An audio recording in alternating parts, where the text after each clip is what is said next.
बोलना पड़ेगा। राधे।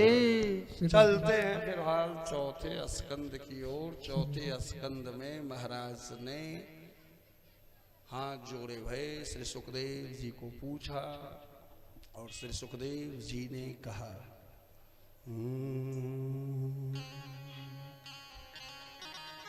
मूर्खा धर्मस्य भार्या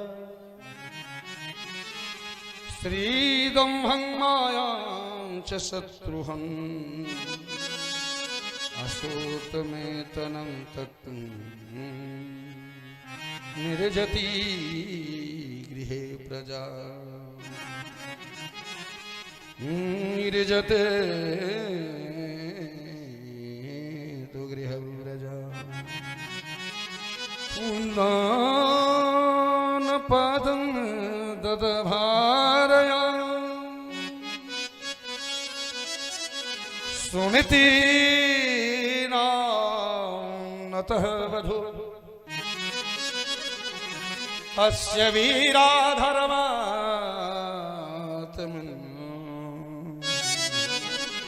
स्वगधा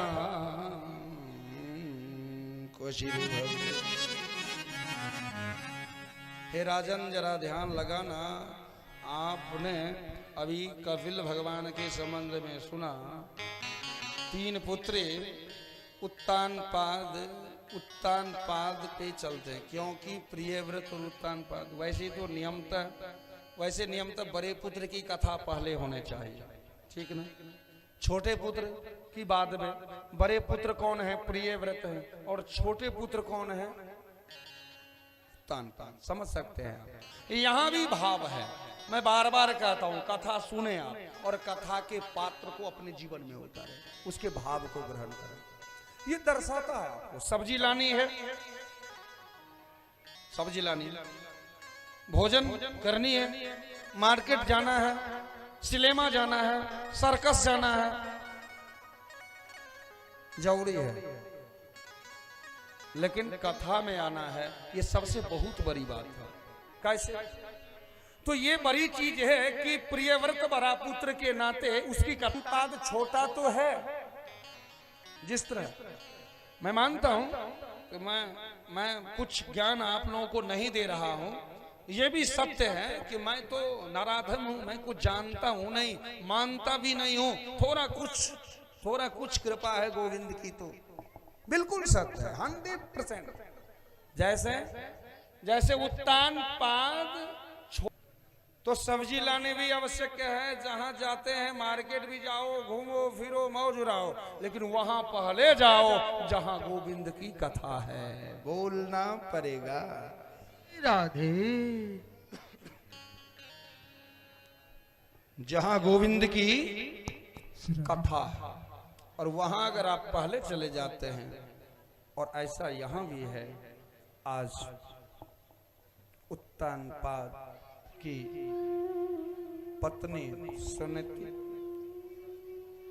वैसे तो सुनीति की भी बड़ी त्याग की कथा आई है। ऐसा त्याग है कि सुनने के बाद आंख में आंसू निकल आता है। लेकिन अब उस उतने त्याग पे मुझे ध्यान देना नहीं है, मूल निचोड़ पर। सुनीति जब आई, कई वर्ष गुजर, महाराज भोजन कर रहे हैं, सुनीति के आंखों से आंसू टपक।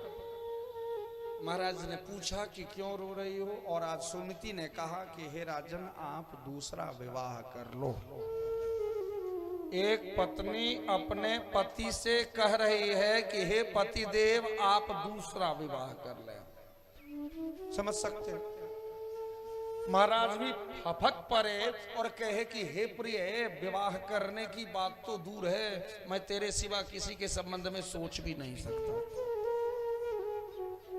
ये कह के तुम मेरे भावना को ठेस पहुंचा रहे हो।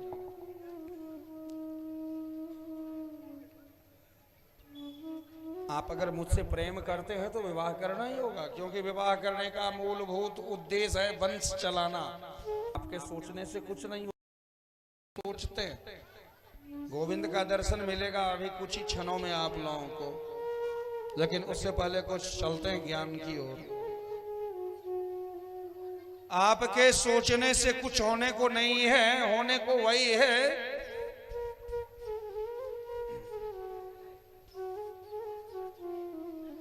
जो गोविंद चाहता है। और दिति के कहने से महाराज ने दूसरा विवाह किया। कुछ ही दिन गुजरा और आज छोटी रानी आई महल में, और हुआ क्या, बड़ी रानी ने गर्भ को धारण कर लिया। अब देखो होता क्या, बड़ी रानी यानी कि दिति के गर्भ से, और आज दिति ने गर्भ को धारण किया, और कुछ ही दिन के बाद छोटी रानी अदिति भी गर्भ को धारण करती है। अब बड़ी रानी के गर्भ से जो पुत्र जन्म लेता है जिसका कि नाम ध्रुव, और छोटी रानी के गर्भ से उत्तम। महाराज का प्रेम छोटी रानी में ज्यादा। स्थिति ये आ जाती है कि बड़ी पत्नी को, बड़ी रानी को, रानी तो दूर है, दासी बनाना भी वो स्वीकार करना पसंद नहीं करते, बोलना पड़ेगा। श्री राधे। एक दिन की कथा है, महाराज उत्तानपाद राजभवन में बैठे हुए हैं, उत्तम कुमार खेल रहा है, इतने में ही ध्रुव कुमार आता है और महाराज की गोद में बैठने की चेष्टा करता है। वो नन्हा सा 5 साल का, 5 वर्ष का ध्रुव कुमार पिता के गोद में यूं बैठना चाह रहा है। माता वोनी की सौतेली मैया आई, बाँ पकड़ ली, झटक दी, कहां बैठने को चला, चलो भाग यहां से। ये ठीक है, तू राजा का पुत्र है, मानता हूं, लेकिन राजा के पुत्र होने से तुम राजा नहीं बन सकते। गोविंद को कहना कि मुझे सुनीति मैया के गर्भ में भेज दो, और फिर तुम मेरे गर्भ में आएगा और मेरे गर्भ से तेरा जन्म होगा, तो तू जाके राजा बन सकता है। वाह मैया, भगवान हरि से भी बड़ा अपने गर्भ को समझ रही है। 5 साल का छोटा शिशु जिसे अपने पिता के गोद में बैठने के क्रम में सौतेली मरते हैं, उसकी दशा क्या। दुखी मन से रोते हुए उस 5 वर्ष के छोटे से शिशु को रोते हुए देखा। मैया फपक पड़ती है, अगर मैं रहूं तो मेरा ये लाल तो रोते रोते मर जाएगा।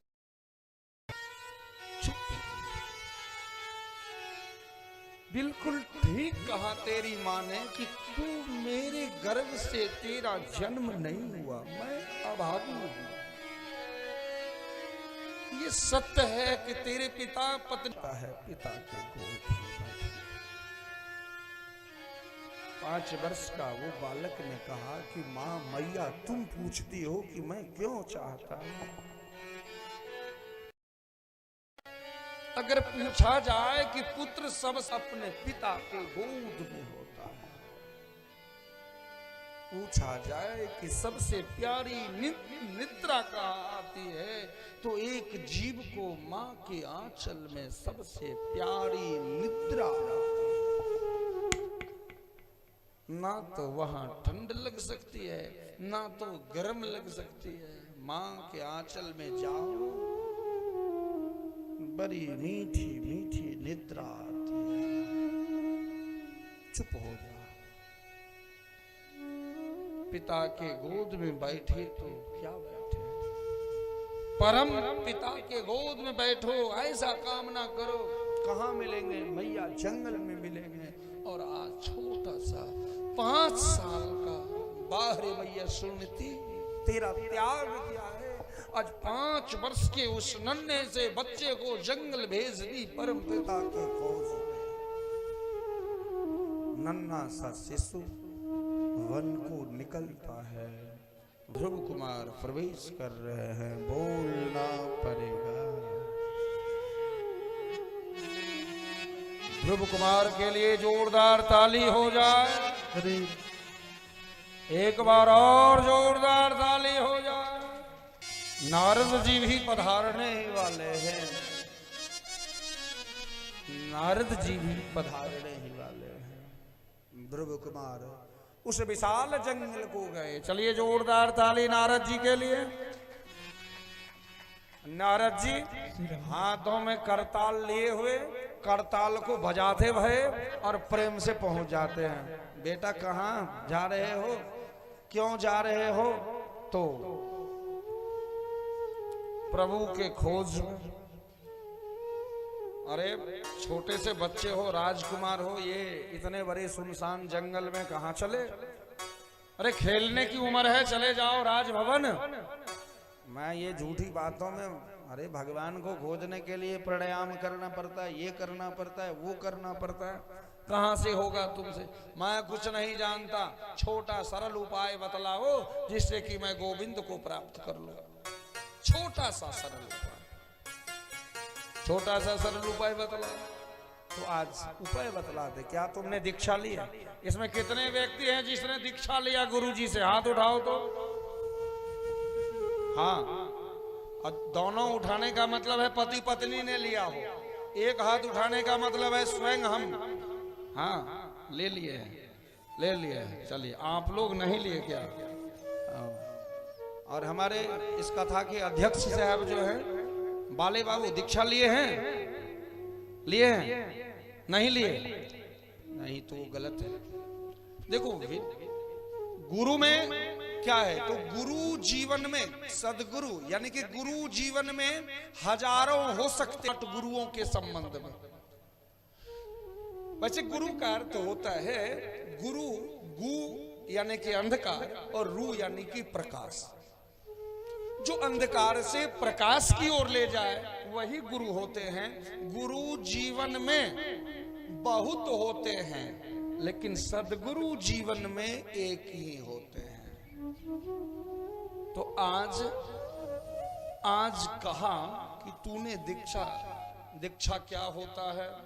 5 वर्ष के बच्चा को क्या पता दीक्षा क्या है? दीक्षा गुरु जी से मिलता है।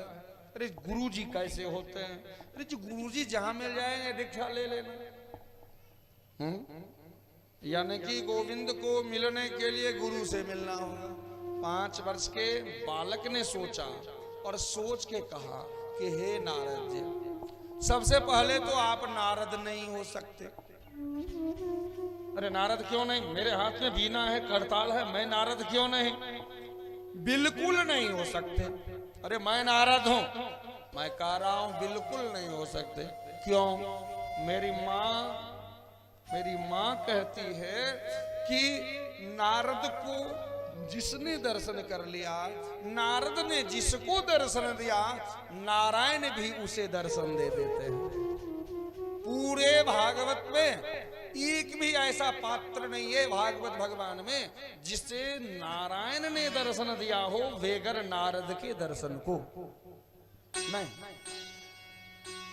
वैसे हनुमान जी भी ने कहा, अब माँ भा भरोस हनुमंता, बिन हरि कृपा मिल ही नहीं संता।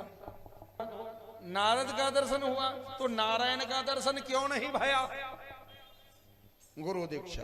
अब जितने देर में गुरु जी को खोजू, अरे उससे अच्छा है वो टाइम बच जाएगा, आप दे दो मुझे दीक्षा और उतना टाइम मैं लगा दूं नारायण को खोजने में। 60 वर्ष के हो गए, 70 वर्ष के हो गए, गुरु जी मिले ही नहीं अभी तक। कितने जन्म में गुरु जी मिलेंगे? कछु नहीं हो तार भाई,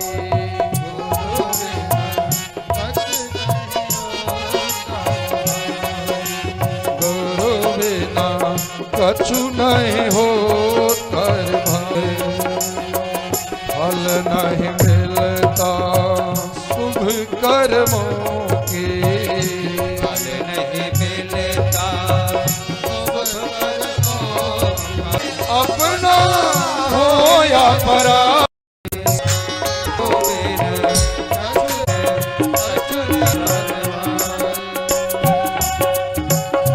अब नारद जी ध्रुव जी को दीक्षा दे रहे हैं कान में। अब दीक्षा दे रहे हैं और दीक्षा दे रहे, आपको भी ऐसा ही लेना पड़ेगा तब उद्धार होगा।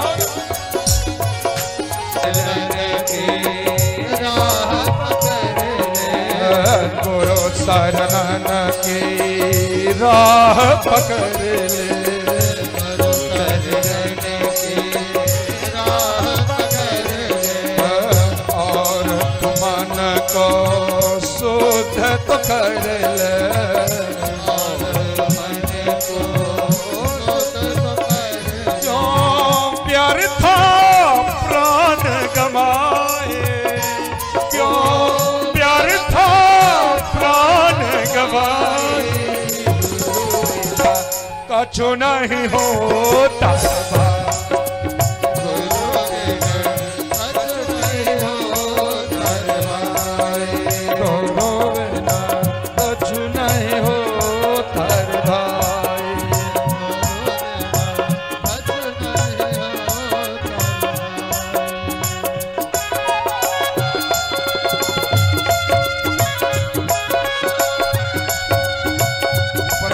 सदगुरु भगवान की। ताली का सेवा प्रदान करते रहे। हरि बोल।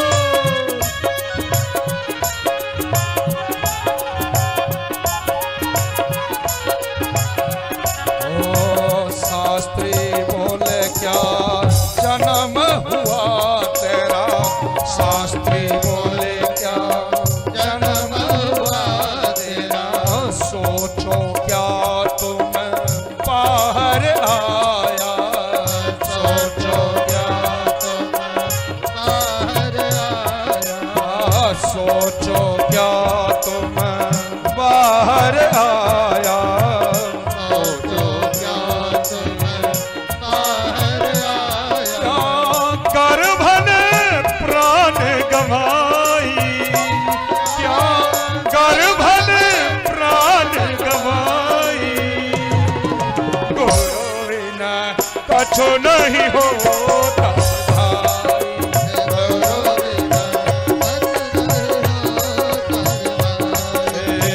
फल नहीं मिलता शुभ कर्मों के, फल नहीं मिलता शुभ कर्मों के, फल नहीं मिलता शुभ कर्मों के,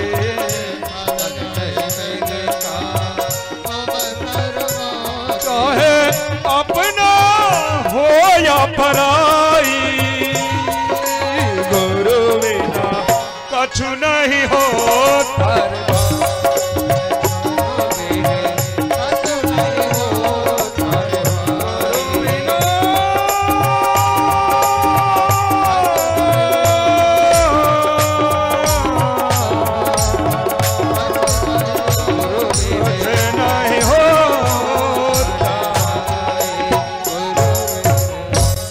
सदगुरु भगवान की जय हो। गुरु के बिना मैंने आपने इस भजन के माध्यम से सुना कि गुरु बिना कछु नहीं होता रे भाई, फल नहीं मिलता शुभ कर्मों की, चाहे अपना हो या पराया। जब तक दीक्षा जीव का होता नहीं है, जीव का जन्म नहीं होता। समझ रहे हैं बात हमारी। और जिसका जैसे बच्चे माँ के गर्भ में आए और गर्भ स्राव हो जाता है, गर्भ में ही बच्चे मर जाते हैं, दुनिया देखता नहीं है बच्चा। तो बहुत ऐसे हैं जो बगैर दीक्षा के ही मर जाते हैं। शास्त्री बोले क्या तू बाहर आया, आया सृष्टि रूपी गर्भ से बाहर, सोचो, या गर्भ कि गर्भ में ही प्राण गंवाने को तैयार हो। तो महाराज इस तरह से गुरु दीक्षा आवश्यक है, सभी को गुरु दीक्षा लेनी ही चाहिए। और गुरु की प्रधानता नहीं, वो मंत्र जो है,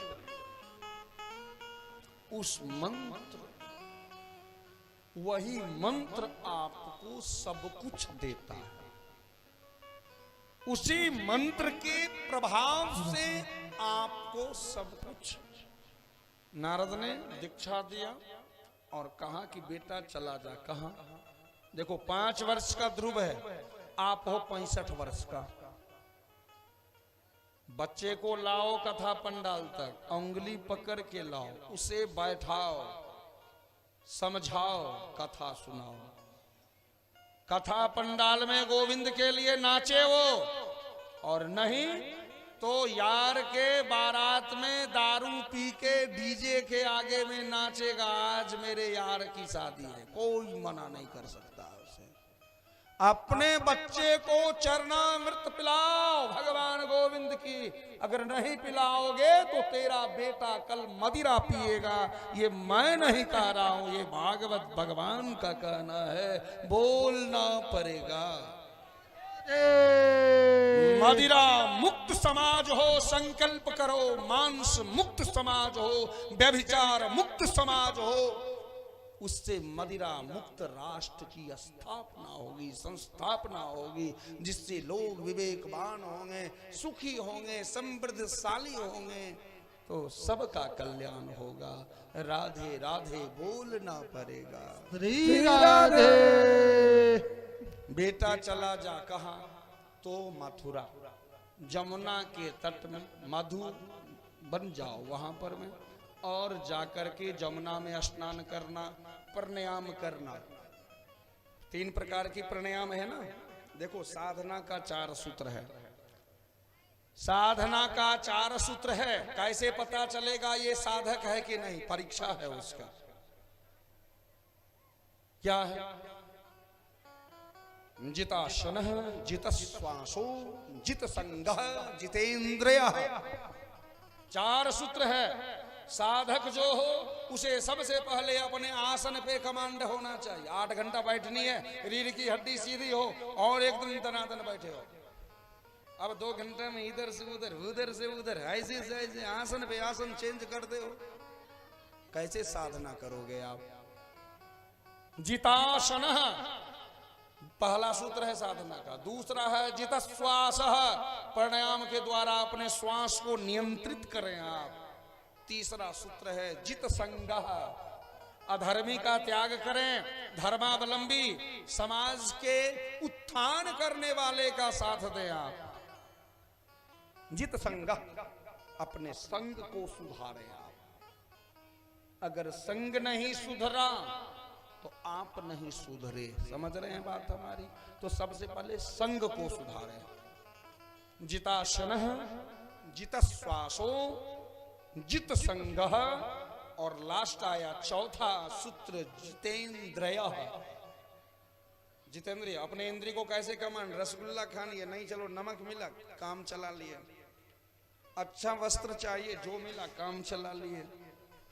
यानी कि सारे इंद्रियों को अपने वश में रखना। अब ये तो है संभव, लोग कहते असंभव है, लेकिन क्यों असंभव है? क्योंकि 3 सूत्र पहले का फ्लॉप है। सबसे पहले आसन शुद्ध,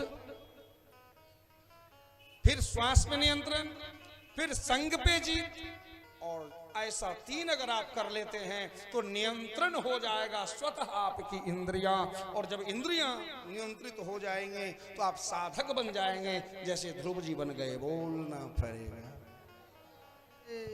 बेटा जाना और वहां पर में जमुना में स्नान करना, प्राणायाम करना, आसन को शुद्ध करना, फिर श्वास को नियंत्रित करना, अपने इंद्रियों को संग यानी कि सब कुछ छोड़ के बैठे ही हो, और अपने इंद्रियों को अपने वशीभूत करके।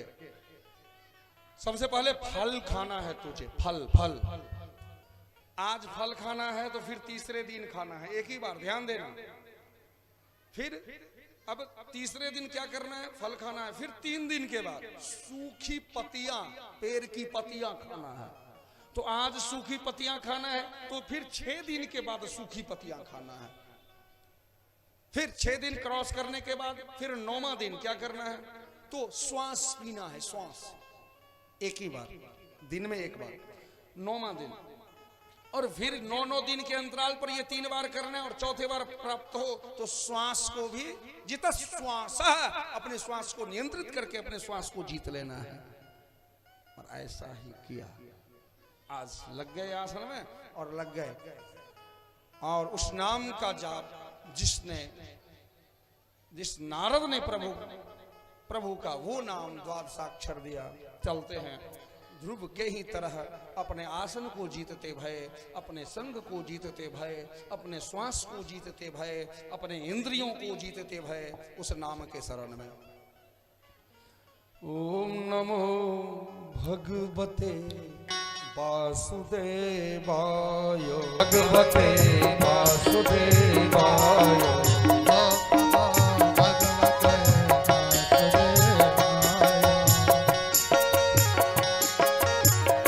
प्रेम से ताली का सेवा देते भाई मस्ती में गाए।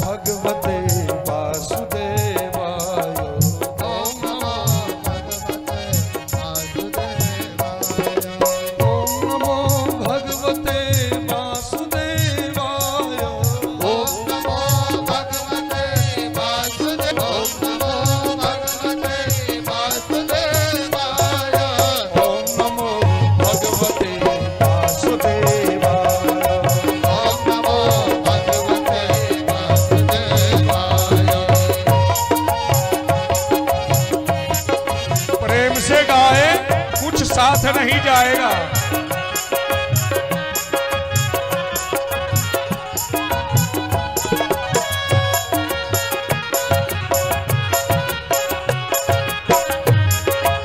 ओम नमो भगवते वासुदेवाय ओम नमो भगवते वासुदेवाय ओम नमो भगवते वासुदेवाय ओम नमो भगवते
करें और इसी प्रतिबिंब को अपने हृदय में अवस्थित करें।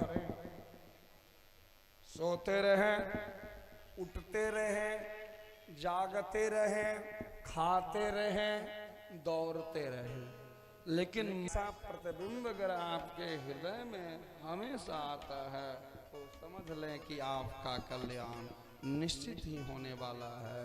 और आज वायु बंद किया, जब ध्रुव कुमार ने वायु को बंद किया, कुछ करो नहीं तो सब मर जाएंगे, सबका श्वास रुक चुका है। ध्रुव का श्वास रुकना और सबका श्वास रुक गया नहीं ध्रुव को, क्योंकि मन के मंदिर में जो प्रतिबिंब है, नारद ने जो बताया था, उस प्रतिबिंब के रूप में आनंदित होते भये ध्रुव कुमार उस श्वास को रोकते भये। आज गोविंद ने सोचा कि कुछ क्षण अगर श्वास को इसी तरह ये रोके रहेगा तो प्रलय आ जाएगी। तो इसका मतलब इसके हृदय में मैं हूं, तो चलो 1 सेकेंड के लिए इसके हृदय से मैं हट जाता हूं। और गोविंद ने अपने उस रूप को उसके हृदय से विलुप्त किया और आज मन बेचैन हो गया, आंख खुला और सामने गोविंद को पाया, चरणों में गिर पड़ा प्रभु। आज प्रभु ने अपने गोद में बिठाया, अपने गोद में बिठाया, जो पिता के गोद से उठाए जाते हैं, जो पिता के गोद से उठाए जाते हैं भैया, परम पिता उसे अपने गोद में बिठाते हैं। दुनिया में जो बदनाम हुए वो गोद बिठाए जाते हैं, दरबार में राधा रानी का हर कष्ट मिटाए जाते हैं। बोलना पड़ेगा। प्रभु ने कहा ध्रुव जाओ, कहा एक बार जो आपके शरण में आके फिर कहते हो माया में जाने के लिए, नहीं जाऊंगा। ये भक्ति योग है ध्रुव, अभी तुम कर्म योग के बंधन में हो। माता है, पिता है, प्रजा है, जाओ पूरे 36,000 वर्ष तक राज्य करो और फिर आज भी ध्रुव तारा, विवाह में ध्रुव तारा का दर्शन कराया जाता है वर वधू को। क्यों? क्योंकि ध्रुव जिस तरह से अमर है उसी तरह से हे युवती, हे युवक, तुम्हारा सौभाग्य जो है वो अमर हो जाए। ध्रुव तारा समझ सकते, देखो कर्म का फल भुगतना पड़ेगा। मैं कल भी बतलाया था, जाति बड़ी चीज नहीं है, कर्म ही बड़ा है। ऊंची जाति में जन्म लेना,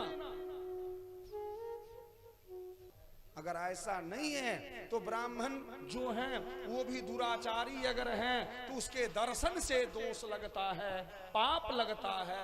उसके दर्शन से जीव को नरक भी जा सकता है, मिल सकता है। अगर कोई सेवक ही,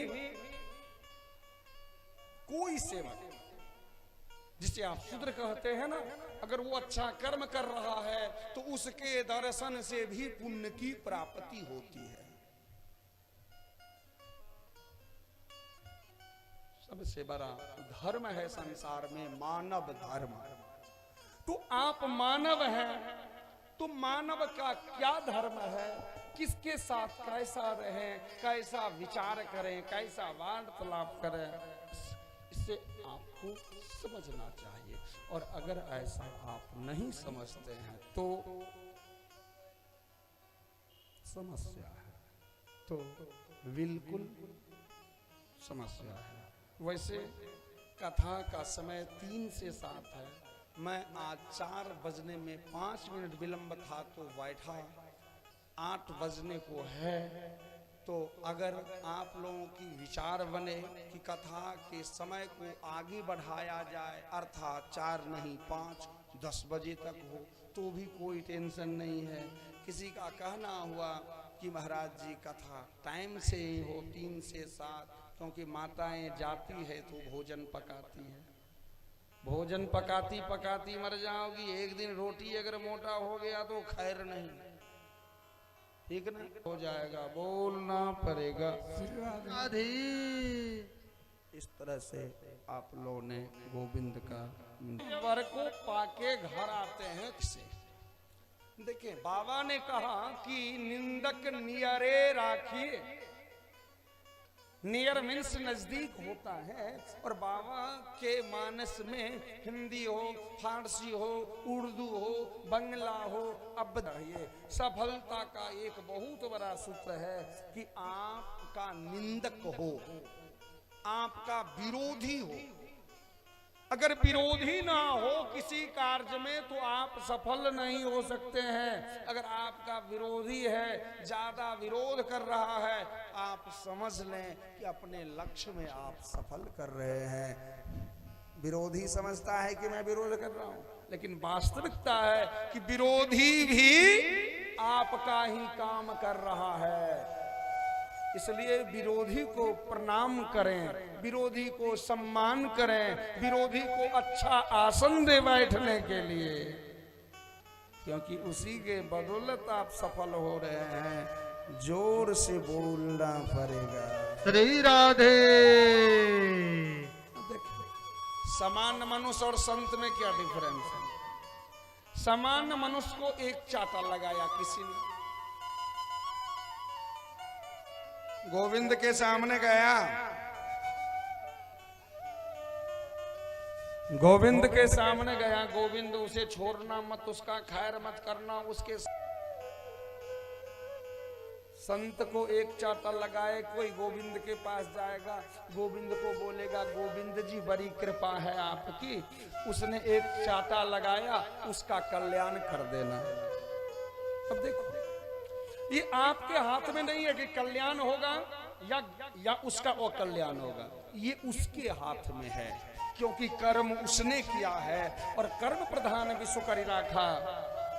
तो जब उसने कर्म किया तो उसके साथ गलत होगा। मैं क्यों बदनाम हूं? मैं क्यों बदनाम हूं? क्यों बदनाम? विचार को उत्तम बनाए, स्वभाव को निर्मल बनाए। फिर पिता जी उत्तान पाद संन्यास को धारण करते हैं। 36,000 वर्ष तक एक बार की कथा है। उत्तम कुमार अपने माता को संग लिए शिकार को जाते हैं। सेनाओं के द्वारा यक्षपुरी में मलमूत्र का त्याग किया जाता है। जंगल में वनाग्नि, वन के द्वारा अग्नि लगती है, मैया मर जाती है। सुरुचि आग में जल के मर जाती है। जैसा करनी होगा वैसा भरनी होगी भैया। युद्ध में उत्तम कुमार मारा जाता है। ध्रुव जी को पता चलता है, चतुरांगिनी सेना को लेके चढ़ाई करते हैं। आज ब्रह्मा जी आए। ब्रह्मा जी ने कहा, अरे ब्रह्मा के मनु हैं और मनु के उत्तान पाद हैं, परपौत्र हैं ब्रह्मा के। ध्रुव कुमार है कौन? तो ब्रह्मा के पर। और इस तरह से ध्रुव कुमार ने युद्ध को बंद किया और अंतिम क्षण में परम गति को प्राप्त किया, परम गति को प्राप्त किया। तो जो भी अगर सच्ची भावना से गोविंद का स्मरण करते हैं, गोविंद हमेशा उसके जीवन के नैया को पार कर देते हैं। यही सत्य है। और जो जैसा करता है उसके साथ वैसा ही होता है, ये परम सत्य है। संसार में सबसे बड़ा शक्ति अगर कुछ है तो भजन में है, भजन में है, भजन में है। इसी शब्दों के साथ मैं आज अपने वाणी को विराम करते भये।